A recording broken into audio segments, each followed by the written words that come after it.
नित्य निरंतर कर्मों के जाल को रच रहा है और अपने आप को बांध रहा है। आपको मुक्त होना है, बंधना नहीं है।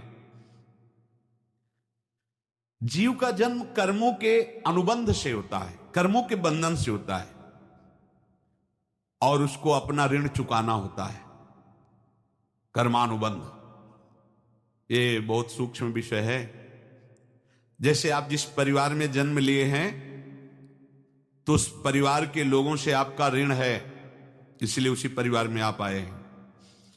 और ऋणानुबंध उसको बिना चुकाए या बिना वसूल किए आप वहां से जाएंगे नहीं। आपको लेना है तो वसूल करना है, और देना है तो चुकाना है। ये पूर्व के जन्मों से निश्चित किया गया है। जैसे किसी के यहां पुत्र हुआ, जन्म से ही पैसा खर्चा शुरू हुआ, जो बड़ा हुआ तो उद्दंडता के द्वारा मार पूरे परिवार को क्लेश पर क्लेश देता चला जा रहा है। ये तुम्हारे कर्म का फल है। या ऐसे शक्तिहीन बुद्धिहीन ऐसे पागल पूरे जीवन सेवा करो, तुमसे अपना हिसाब चुकाने के लिए वो आया है। अब परिवार के जो सदस्य जुड़े आके, मतलब पत्नी आते ही पूरी हृदय में आनंद, परिवार में आनंद, और जीवन भर वो आनंद ही सुख देने के लिए उसका जन्म हुआ। वो अपना ऋणानुबंध मुक्त, और आते ही भयंकर क्लेश खड़ा कर दिया, बीच में दीवार और झगड़ा वैसा, फिर अतरे दिन मारपीट शुरू, कलह अशांति, पूरा जीवन नरक हिसाब करने आए। यहां ऋण चुकाए बिना कोई जा नहीं सकता, ऋण चुकाना पड़ेगा। किसी का ऋण वसूल करना है तो किसी को ऋण चुकाना है, दोनों काम करने होते हैं।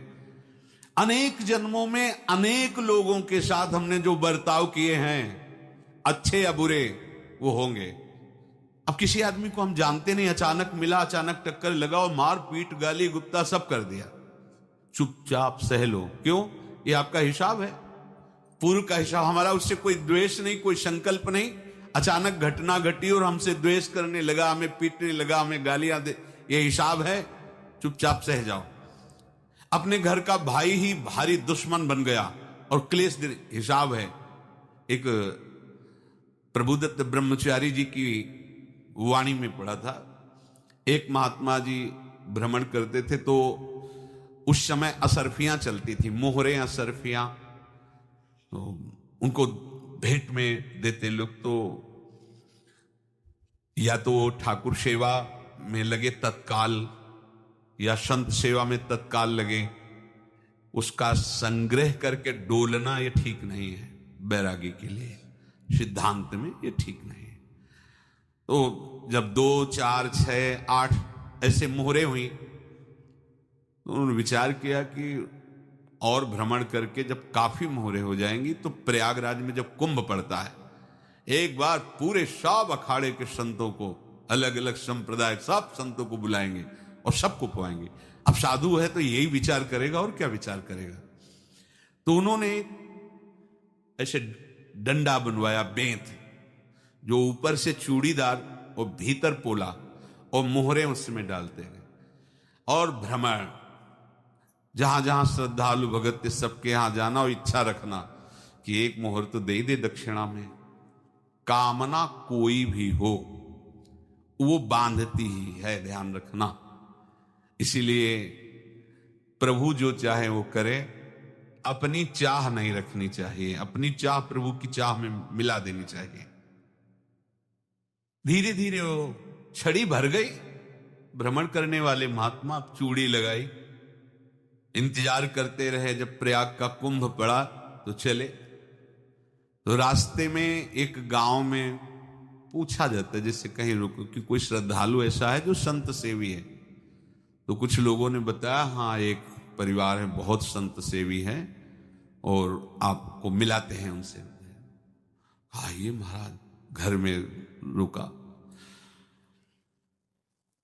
खूब अच्छा हलवा पूड़ी पवाया, और जो घर के मालिक थे चरण दबाए। चरण दबाते दबाते उनकी दृष्टि पड़ी उस डंडे पे, इतना मोटा और ऊपर से कुछ चूड़ी सी भी नजर आ रही, इस डंडे में तो कोई रहस्य है ही है। अब महात्मा जी को खवा पिला के सुला दिया। महात्मा जी जब सो गए तो पत्नी से धीरे से कहा, वो डंडा लाओ बाबा जी का। डंडा, वो चूड़ीदार जो ही खोला पलटाया तो सैकड़ों मोहरे। ऐसे संत रोज पधारे भगवान, तुम आनंद हो जाए फिर क्या। पत्नी से कहा, नाप के कंकड़ लाओ। वो तो महात्मा जी तो खाए खीर पूड़ी, आराम से सो रहे। रात में पूरी प्लानिंग करके उसमें कंकड़ भर के चूड़ी लगाकर सिराने रख दिया, सारी मोहरें हटा ली। महात्मा जी आराम से छड़ी उठाए तो वजन पक्का। वैसे बड़े लोग चतुर होते हैं, पर ये नहीं जानते कि कर्म कितना भयानक होता है। और उनकी कोई संतान नहीं थी, पर धन में इतना प्रेम उनको था। बहुत सावधान। साधु महात्माओं के पास जो अर्थ है, गृहस्थी अगर आता वहीं से है, पर अगर उसको जोर जबरदस्ती या किसी छल कपट से, तो वो उसका विनाश ही करता है। आज तक का प्रमाण है। अब उनको ये भाव पता नहीं होगा, या पता होगा तो लोभ के कारण वो उसको मान नहीं पाए होंगे। महात्मा जी गए प्रयाग में, किसी अखाड़े पर रुके और वहां प्रार्थना की कि कल जो है संपूर्ण अखाड़ों का निमंत्रण किया जाए और सब संतों को भोग पवाया जाए, उनको दक्षिणा भी दी जाए। महंत ने सोचा कि बहुत बड़ा है तो उत्सव है, क्योंकि प्रयाग में कितने हजारों संत महात्मा सब।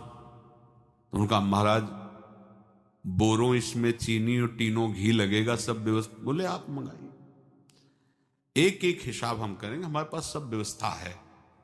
बोले कुछ तो पहले दे दो, वो इकट्ठे देंगे हम। उनको था कि अगर हम छड़ी खोला और दो चार मोहरे दी, किसी को पता लग गया तो गड़बड़ हो सकती। बोले हम भंडारे के समय आखिरी में सब कुछ आपको दे देंगे, आखिरी में सब कुछ आपको दे देंगे। ठीक। वो अपने पास से पैसे लगाकर खूब जितना सामग्री सब लाए, लाखों की, और सब संतों को निमंत्रण कर दिया। संत जन निमंत्रित हो गए, भंडारा बन रहा है। तब वहां के महंत है, उनका देखो भंडारा भी बन रहा है, संतों को निमंत्रण। अब आप अर्थ की व्यवस्था कीजिए, क्योंकि इतनी बड़ी हमारी सामर्थ्य नहीं थी जितना हमने किसी तरह हमने व्यवस्था की। अब मुझे अर्थ चाहिए, तभी आगे की व्यवस्था बढ़ेगी। संतों को दक्षिणा देंगे और जिनसे अर्थ लिया उनको दे। देखो रसोई बन गई है सब। उनका छत में विश्वास नहीं तो ये अभी चूड़ी खोली। उनको तो था ना कि मोहरे हैं, कंकड़। तो अब जैसे कितना उनको सदमा लगा होगा, हजारों संतों का निमंत्रण, रसोई बन, मतलब संत हो के छल कपट। तो उनका, महाराज आपने तो हमारा नाश कर दिया, जो महंत थे। अब बताओ, रसोई बन गई, संत निमंत्रित हो गए, और आप ये कंकड़ दिखा रहे हैं हमको। आपने तो हमें बर्बाद कर दिया, हमारी इतनी सामर्थ्य नहीं थी, आप पहले बता देते। संत होकर ऐसा छल कपट। अब वो बोले तो क्या बोले, क्योंकि उनको पता था कि मोहरे हैं इसमें। अंदर से उनका चिंतन गया उसी सेठ के पास, अच्छा ऐसा धोखा हमारे साथ किया, भोगोगे तुम। ये जो निकलता है ना भोगोगे, ये अकाट्य होता है।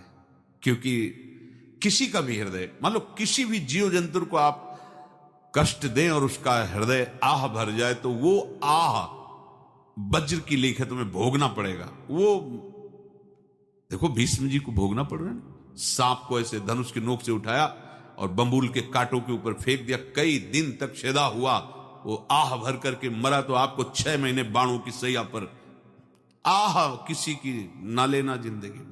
कोई ऐसा कोई आह भर करके कह दिया तुम समर्थ हो, हम तो कुछ कर नहीं सकते, और अंदर से दुखी, फिर तुम्हारी सामर्थ्य काम नहीं करेगी, मिट्टी में मिला देगी।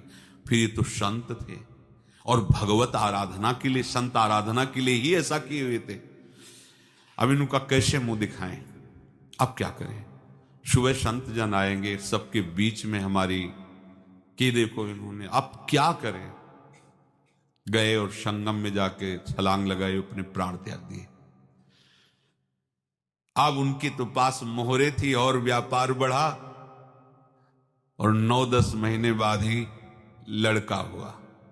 अब तो उनको कि संत फलीभूत हो गया। देखो व्यापार चल रहा, लड़का नहीं होता था, लड़का भी हो गया, बड़ा आनंद छा रहा है। जब से वो प्रकट हुए और धन की वृद्धि शुरू हो गई, पढ़ाई लिखाई में उनके खर्चा हुआ सब, बस बीमारी शुरू हो गई उनके शरीर में, अब उसमें पैसा जाना शुरू हुआ। इतने आसक्त तो वो दोनों हो गए कि कुछ भी हो, व्यापार ठप, संपत्ति बेचना शुरू। तो उन्होंने कहा कि बेटा मैं क्या कर सकता हूं तुम्हारे लिए? बोले हमारी अंतिम इच्छा है प्रयाग चलो, और जितने प्रयाग में संत महात्मा सबको एक बार भंडारा करवाओ, हमारी इच्छा अंतिम है, क्योंकि अंतिम यही इच्छा थी। तो बोले अब ज्यादा संपत्ति तो नहीं रह गई, तो बोले घर बेच दो, मेरे लिए ही तो है, बेच दो। मुझे लगता मैं बचूंगा नहीं, पर मेरी अंतिम इच्छा पूर्ण कर दो। घर बेच दिया, जेवर बेच दी। वहां गए, जब संत सेवा की तो बोले मुझे संगम तक ले चलो। संगम तक ले गए और बोले समझे तुम चुराए थे और हमने उसको छीना है, कुछ नहीं रह गया तेरे पास कुछ, अब केवल ममता और आसक्ति में जलकर मर और नरक प्राप्त कर। मैं वही महात्मा हूं जिसकी तूने मोहरे ली थी, शरीर छोड़ दिया। महात्मा को जन्म लेना पड़ा और इनको दुर्गति भोगनी पड़ी। ऋणानुबंध होश में, ऐसा नहीं कि आप जो कर रहे हैं कोई देख नहीं रहा, कोई हिसाब किताब नहीं, जो कर रहे हैं अवश्य में भोक्तव्यम, बहुत सावधान। अनेक जन्मों में अनेक लोगों से जो कुछ लिया दिया है, इस लेने देने को मिटा देने के बाद ही तुम मुक्त हो गए। इसीलिए एक उपाय है, लेना न देना, मगन रहना। क्या? मालिक को समर्पित हो जाओ, मालिक को अपना माना हुआ समर्पित कर दो, खत्म। अहम त्वाम स्वरूपापेभ्यो मोक्षयिष्यामि, सब खत्म, आगे पीछे लेना देना सब खत्म। एकादश स्कंद में भगवान श्री कृष्णचंद्र जी ने कहा जो मेरे चरणों का आश्रय लेकर भक्त मेरा भक्ति करता है, उसके पितृ ऋण, मातृ ऋण, देव ऋण, ऋषि ऋण, सब ऋणों से मैं मुक्त कर देता हूं। बस यही एक उपाय है।